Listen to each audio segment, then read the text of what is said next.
একটা ক্যাচ দেখতে খুব সহজ, তাই না?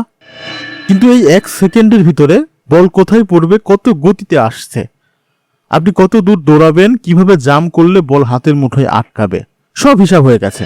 এত অল্প সময়ে কোনো ক্যালকুলেটর দিয়ে এই হিসাব মিলে ক্যাচ ধরা সম্ভব নয়। আমাদের মস্তিষ্ক সেই হিসাব করে ফেলেছে এবং দেহকে কমান্ড দিয়ে দিয়েছে। কত পাওয়ারফুল আমাদের ব্রেন, ভেবেছেন কখনো? কি আছে আমাদের ব্রেনের মধ্যে, কিভাবে কাজ করে আমাদের ব্রেন? বিজ্ঞান মুখস্থ করার বিষয় না, আমরা যা করি তার বিশ্লেষণ। আসুন জানি একসাথে। আমাদের ব্রেন পৃথিবীর সবচেয়ে জটিল জিনিসগুলোর একটি। এটা কোনো ক্যালকুলেটর না, এটা কোনো কম্পিউটারও না, এটা তার চেয়েও অনেক বেশি। 1 সেকেন্ডের ভিতরে আপনি যা দেখেন, শোনেন বা অনুভব করেন, সবকিছু একসাথে বিশ্লেষণ করে মুহূর্তের ভিতরে সিদ্ধান্ত নেয় আপনার ব্রেন। বল আকাশে উঠলে তার গতি, দিক, উচ্চতা সবকিছু হিসাব হয়। বিজ্ঞান এই হিসাবটা করে প্রজেক্টাইল মোশন দিয়ে। কিন্তু আপনি প্রজেক্টাইল মোশনের নাম কখনো শোনেননি, কিন্তু ক্যাচটা আপনি ঠিকঠাক ধরে ফেলেছেন। এটাই ব্রেনের শক্তি। কি আছে আমাদের ব্রেনের ভিতরে? Billion billion neuron. এই নিউরনগুলো একে অপরের সাথে সংযোগ তৈরি করে, যাকে বলে নেটওয়ার্ক। আপনি যখন কিছু দেখেন, শোনেন, স্পর্শ করেন, স্বাদ অনুভব করেন বা গন্ধ পান, তখন সেই তথ্য চলে যায় ব্রেনে। ব্রেন সেই তথ্য আগের অভিজ্ঞতার সাথে মিলিয়ে দেখে, তারপর সিদ্ধান্ত নেয়। এই পুরো প্রক্রিয়া এত দ্রুত হয় যা আপনি বুঝতেই পারেন না।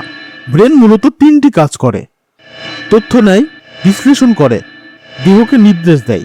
যেমন বল দেখলেন, তার গতি বুঝলেন, দৌড়ে গিয়ে ক্যাচ ধরলেন। এই পুরো ঘটনাটা ঘটে মিলি সেকেন্ডে।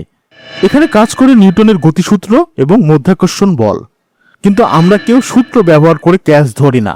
বিজ্ঞানের সূত্রের কাজ যদি আমাদের ব্রেন নিজেই করে, তবে আমরা সূত্র মুখস্থ করি কেন?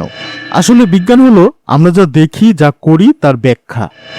মানুষ আগুন ব্যবহার করেছে, বিজ্ঞান পরে বুঝেছে কেন জ্বলে। মানুষ নৌকা বানিয়েছে, পরে এসেছে আর্কিমিডিসের নীতি। মানুষ আগে কাজ করেছে, বিজ্ঞান পরে বিশ্লেষণ করেছে, যা বিভিন্ন সূত্র আকারে আমরা পাই।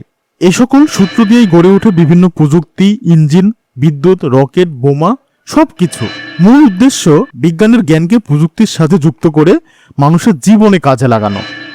আপনি ভাবছেন আপনি আপনার ব্রেনকে নিয়ন্ত্রণ করছেন, কিন্তু সবসময় আপনার ব্রেন আপনাকে নিয়ন্ত্রণ করছে। আপনি আপনাকে যেমন পরিবেশে রাখবেন, আপনার ব্রেন আপনাকে সেইভাবে গড়ে তুলবে।